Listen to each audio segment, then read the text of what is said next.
Salut à tous, c'est Lénaris. Aujourd'hui, le test de la Triumph Tiger 955i de 2004. C'est parti!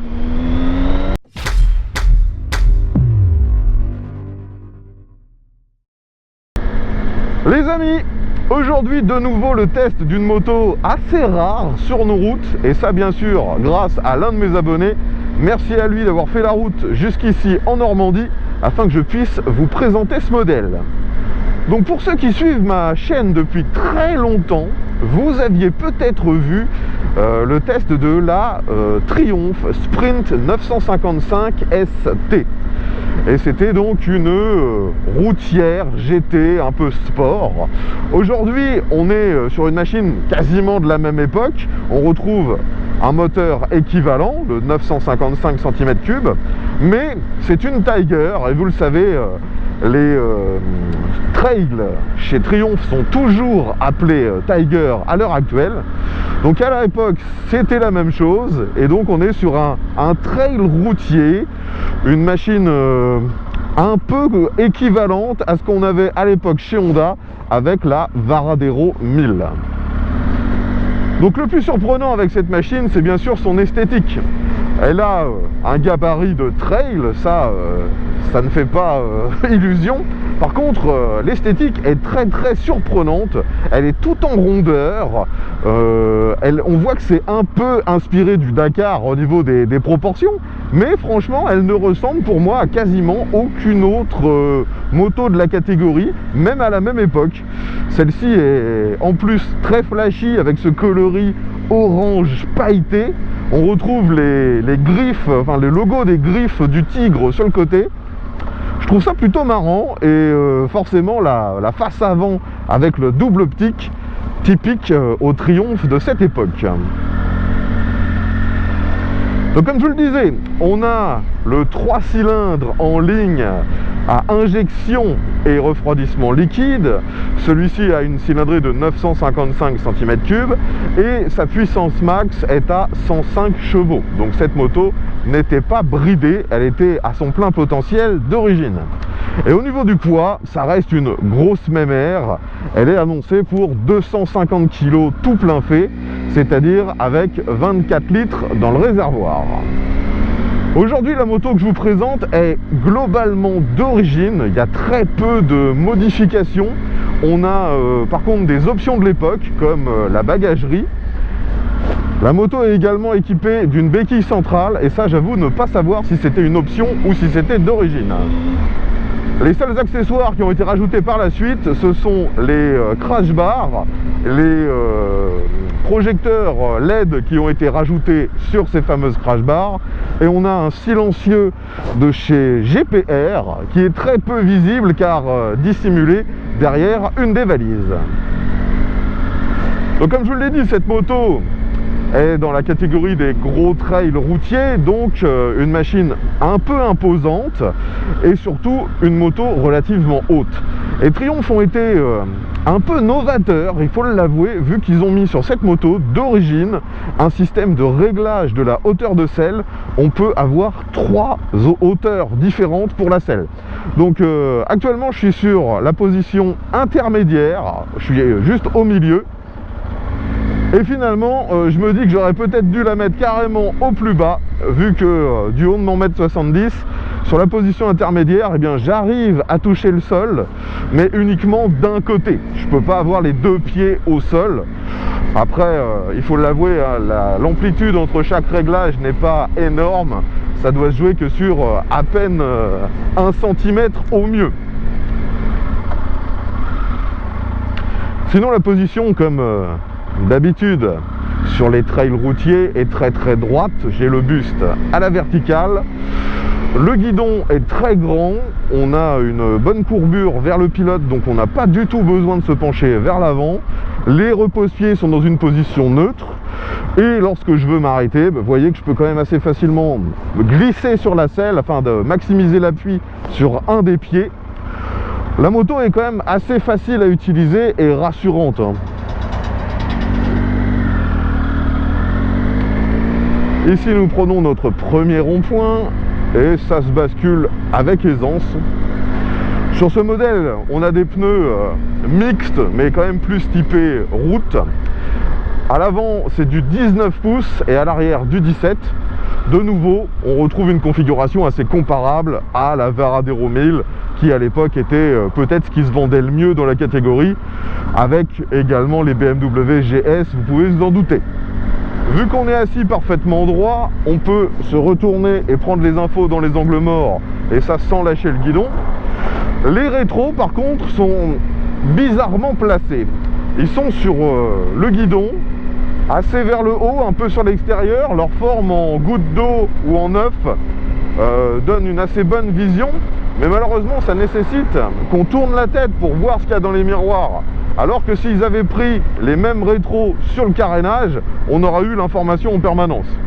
Ça c'est le petit reproche que je peux faire sur la prise d'info, mais ça reste quand même très correct. Je vous le disais tout à l'heure, l'échappement, enfin le silencieux d'échappement a été remplacé sur ce modèle. C'est un de la marque GPR. C'est une jolie pièce un peu chromée. Malheureusement, on la voit que très peu lorsque les valises sont présentes. Et d'ailleurs, l'échappement prend pas mal de place, ce qui fait que la valise de droite est amputée sur quasiment la moitié de sa contenance. La sonorité est pas trop forte, franchement on aurait pu croire qu'il s'agissait d'un échappement d'origine. Maintenant je vous fais entendre ce que ça donne en montant un peu dans les tours lorsque l'on est à l'arrêt.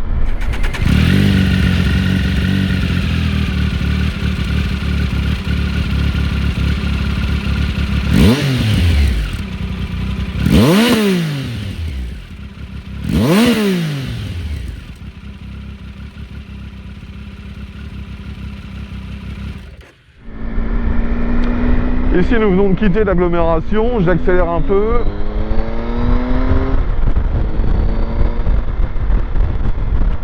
Ouais, ce qui est quand même appréciable toujours avec cette cylindrée, hein, c'est qu'on n'a pas besoin de monter dans les tours pour avoir des perfs. Et en plus ce moteur semble très souple, c'est-à-dire qu'il a une plage d'utilisation extrêmement grande. Là tout à l'heure j'étais en train de cruiser à peine 2000 tours et je vois que la zone rouge commence à un peu moins de 10 000. Donc franchement, ça a l'air d'être très exploitable. Le moteur semble vraiment très sympa. Maintenant, vous voyez que devant moi, on a une bulle, elle est fixe, pas du tout réglable. Et malheureusement, dès qu'on roule à 70, on a énormément d'air en pleine tête. D'ailleurs, vous devez entendre, il y a des remous au niveau du micro, hein, ça fait du bruit. Je vais me mettre debout pour voir la différence.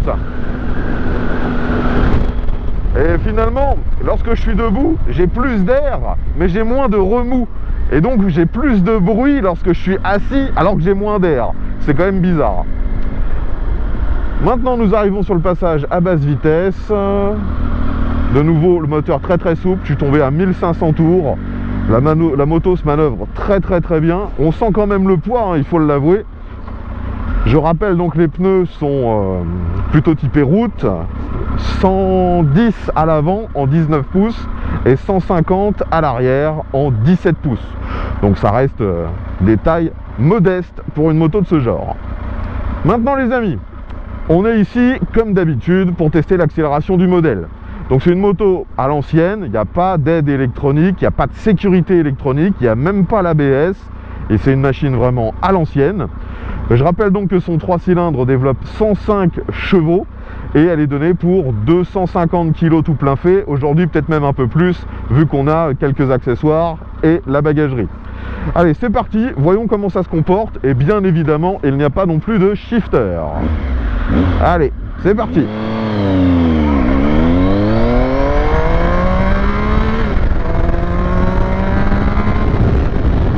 Donc c'est très linéaire, très efficace, sans brusquerie. On arrive à 100 en deuxième. Je m'attendais à quelque chose d'un peu plus, comment dire, sensationnel. Là, c'est vraiment efficace, un comportement sans aucune surprise finalement. Bon, maintenant, on va vérifier si cette moto braque bien. Donc, vous voyez que du haut de mon 1m70, je touche mais d'un seul pied. Hein. J'aurais dû mettre la selle au plus bas. Je braque à fond. Déjà, vous voyez qu'on a un angle de braquage qui est important. Il faut que je me penche presque vers l'avant pour maintenir mes mains sur le guidon. Allez, Même opération que d'habitude. Ouais, ça tourne, hein. Faut juste pas se faire embarquer par le poids de la moto. Et vous voyez que je finis donc quasi au milieu de l'autre fil. Donc ça braque plutôt bien. Faut juste de nouveau faire vraiment attention au poids de la machine qui pourrait vous embarquer. Maintenant, on va refaire une accélération, puis tester le freinage. Donc vous voyez que sur la route, il y a quelques débris, il y a quelqu'un qui a dû faire tomber quelque chose. Donc il faut vraiment que je fasse attention à ne pas me mettre à freiner au milieu des débris. Allez, c'est reparti.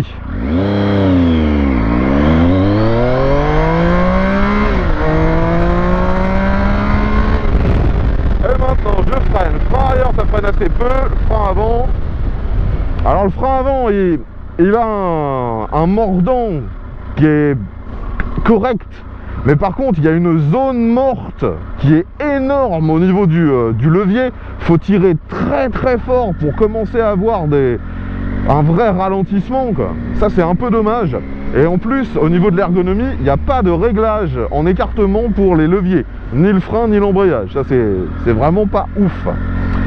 Sinon bah ça freine convenablement, mais on est très très loin de ce que Triumph est capable de nous proposer à l'heure actuelle sur l'ensemble de leur gamme. De nouveau un petit rond-point, on reste sur un filet de gaz, ça se penche tout seul, bonne prise d'info. Le poids est toujours perceptible, hein, comme souvent sur ce genre de machine, un peu haute perchée, mais c'est pas vraiment gênant. Une fois qu'on s'est habitué à cette sensation, on arrive à bien maîtriser la moto. Elle n'est pas compliquée ni piégeuse, c'est fluide.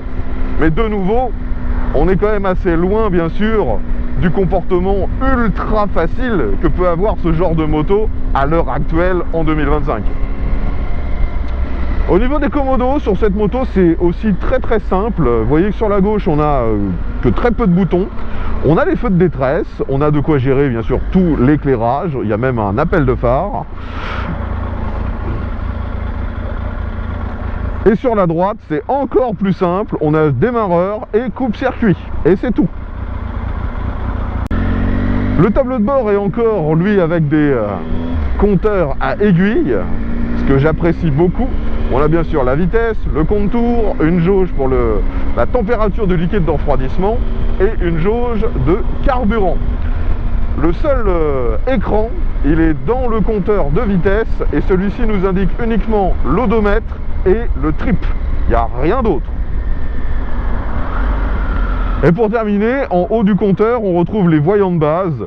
Et on a même un voyant qui nous indique la réserve. Le propriétaire me disait d'ailleurs que la réserve s'allume très très très tard, qu'il fallait attendre que la jauge soit en dessous de 0 pour voir le voyant de réserve s'allumer. Mais que donc en réserve on avait encore au moins 3-4 litres avant de tomber en panne, hein. Donc ça fonctionne bien.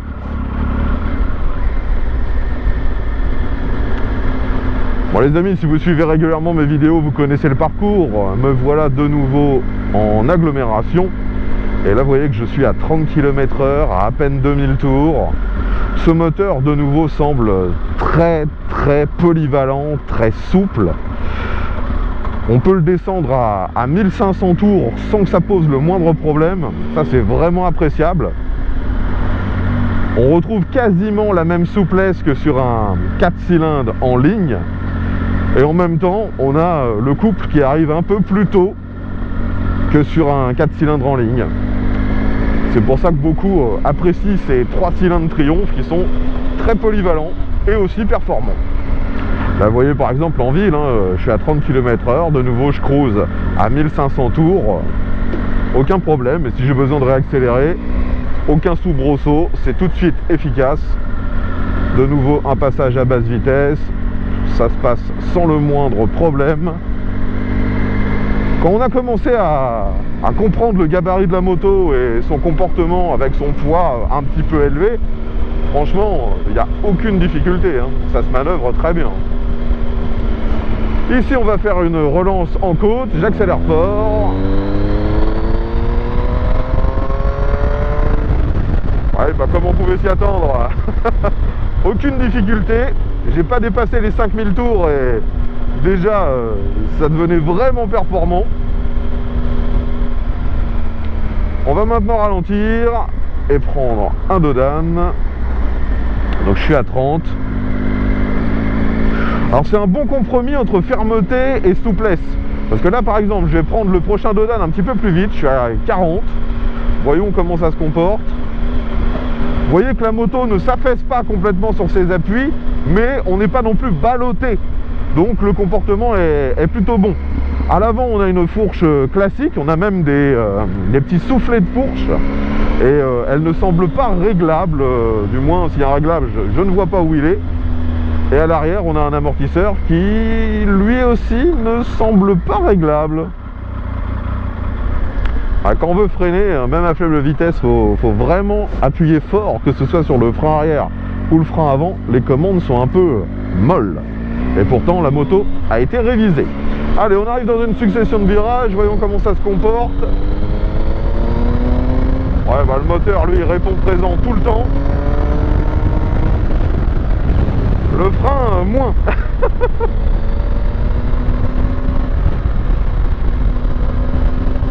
C'est vraiment le freinage qui a le moins bien vieilli sur cette machine. Sinon, en virage, ça se manœuvre très très bien.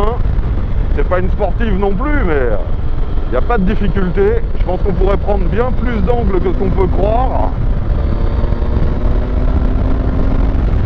Et ça reste facile. Le seul autre point qui est pénible au-delà du freinage, c'est le manque de protection. J'ai énormément d'air sur les bras, j'en ai aussi beaucoup sur les jambes, et j'ai énormément de turbulences en pleine tête, vous devez l'entendre. J'ai tout qui arrive directement dans ma visière, et de nouveau, c'est pas un flux d'air constant, c'est vraiment des turbulences. Et donc, au niveau du bruit, c'est très désagréable.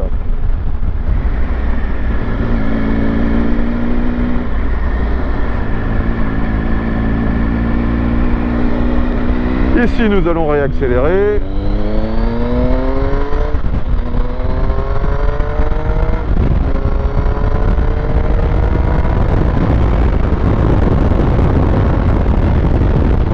Ça marche vraiment très bien. En fait, ce moteur est tellement, comment dire, avec une plage d'utilisation énorme, que quand on roule depuis longtemps, on a pris l'habitude de l'utiliser plutôt à bas régime. Et dans les fortes accélérations, on se surprend à ce que le moteur puisse monter aussi haut. Et finalement, ouais, il est assez linéaire. On peut vraiment l'utiliser sur toute la plage de régime. Il n'y a pas un moment où d'un seul coup, il deviendrait plus performant. C'est un comportement un peu à la Honda, il faut l'avouer. Ici, on va dépasser. Et vous voyez que même en restant en dessous de 4000 tours, j'ai largement de quoi évoluer très efficacement dans le trafic. De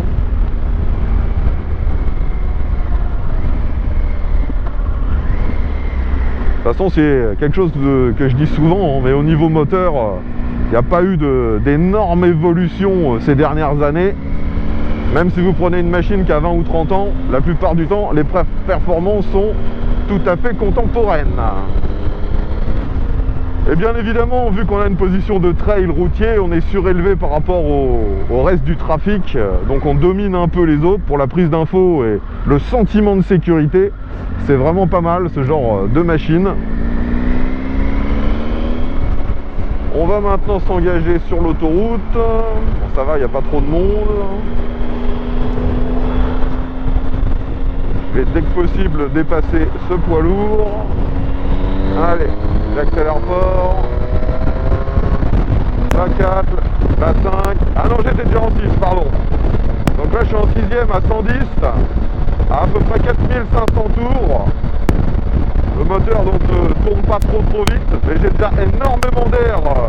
C'est très désagréable. Là, je vais faire une reprise en 6ème. J'accélère fort. Enfin, j'accélère même à fond. Vous voyez que c'est très efficace dès les mi-régimes. Par contre, la protection est vraiment déplorable à haute vitesse.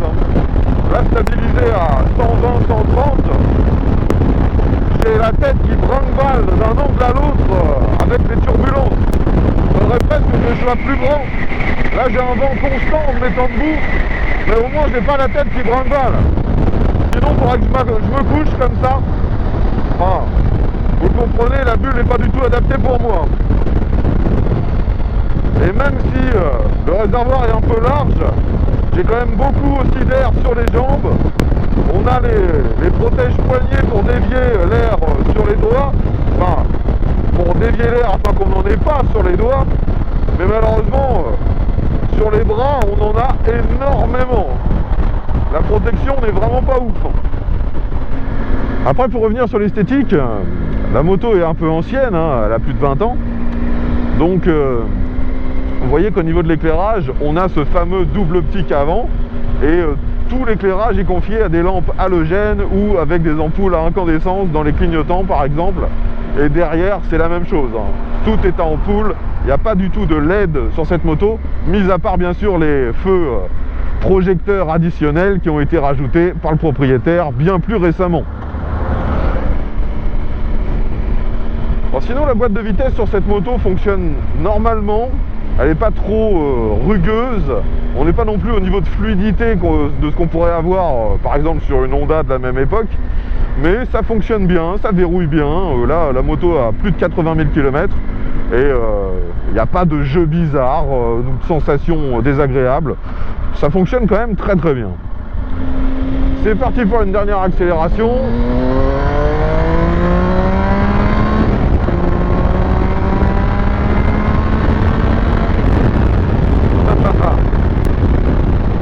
Donc de nouveau, hein, quand on veut vraiment aller chercher de la puissance, on peut remonter à 9000 tours.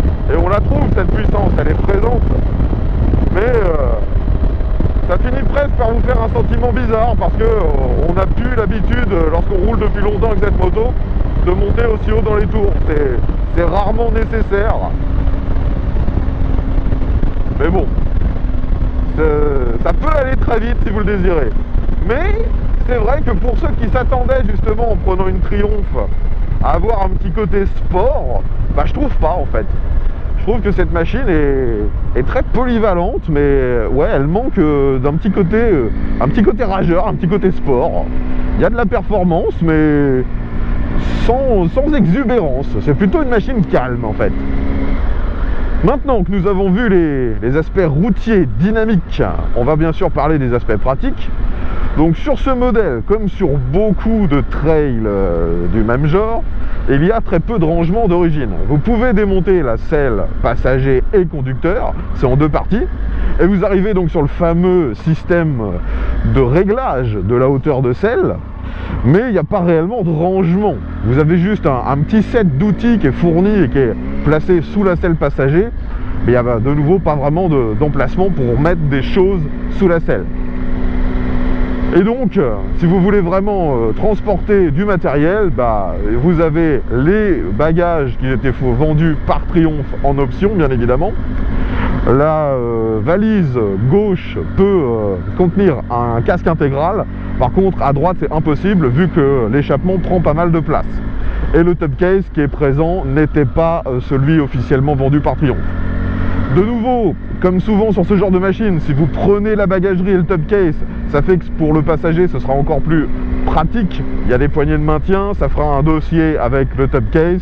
Donc rouler avec quelqu'un derrière ne sera pas vraiment un problème. Sur le côté gauche du cadre, vous voyez qu'il y a une prise 12 volts, petit format, un peu comme sur certaines BMW. Et ça, de mémoire, pareil, c'est d'origine, c'est pas une option. Et concernant la consommation, le propriétaire me dit consommer un petit peu moins de 6 litres au 100. Donc vu qu'on a 24 litres dans le réservoir, ça nous donne quand même une bonne autonomie. Donc finalement, cette Tiger 955i, c'est une assez bonne machine, hein, polyvalente, rassurante. Le seul point qui a vraiment mal vieilli, vous l'avez compris, c'est le freinage.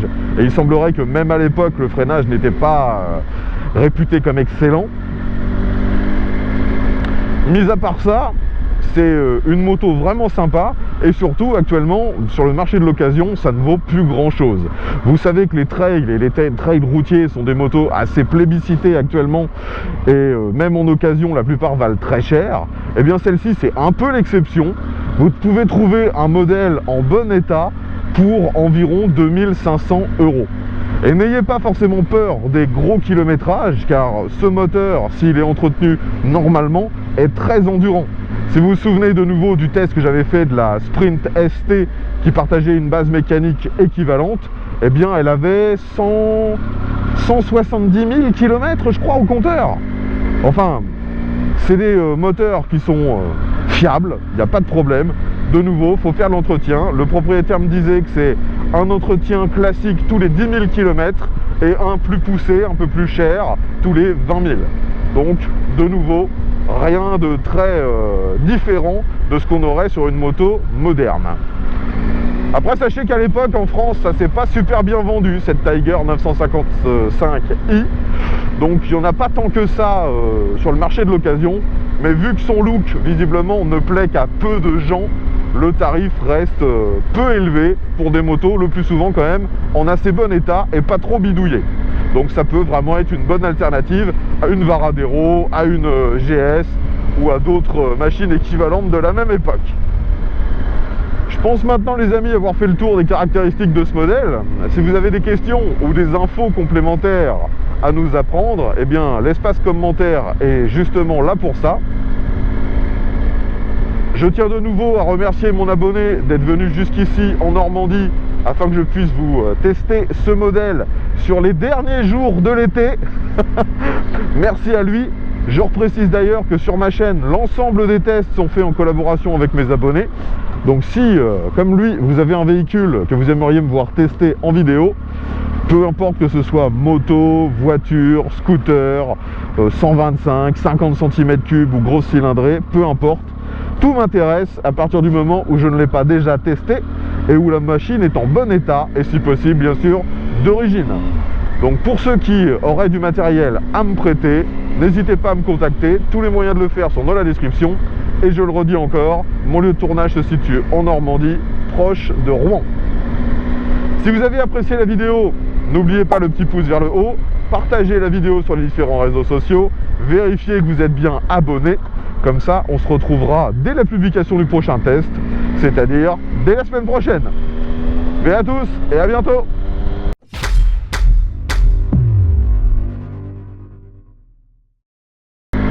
Le fait de tester cette 955i me rappelle que finalement je n'ai jamais testé les Tiger 1200. Donc si quelqu'un en a une à me faire tester et si possible en bon état et d'origine, je serais ravi de pouvoir donner mon avis sur ces motos.